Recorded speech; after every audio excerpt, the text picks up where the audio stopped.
হচ্ছে আমাদের তৃতীয় শ্রেণীর ছাত্র অংশু, আমাদের খুব প্রিয় ছাত্র। সে কি সেজেছে বহুরূপী।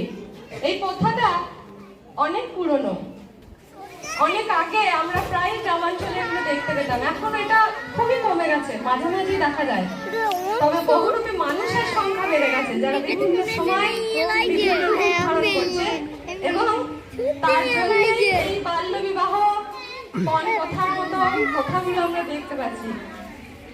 আজকে আমাদের অংশ এই অভিনয়ের মাধ্যমে সেগুলো দেখাবে, এবং তার মধ্যে হাস্যকৌতুক থাকলেও বোঝার অনেক জিনিস আছে। এবং আমরা চাই এই কথাটাকেও আবার এই গ্রামাঞ্চলের মানুষের মধ্যে ফিরে আসুক, যেটা আমাদের সমাজের কথা, আমাদের ভারতবর্ষের সংস্কার।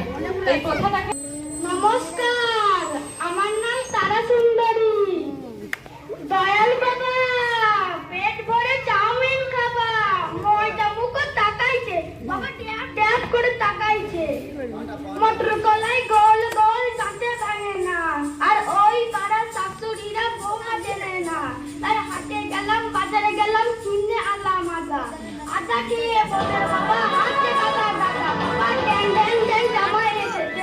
বাবা ফ্যান খাওয়া টিপাটা ভেঙে ফেলেছে। তাই পান খেয়েছি, এনেছি, দাঁত করেছি ছোলা। আমার বন্ধুর নাম রেখেছি মুড়ি ভাজা খোলা। বেশি টাকা না, বিয়ে দিয়ে দেবো।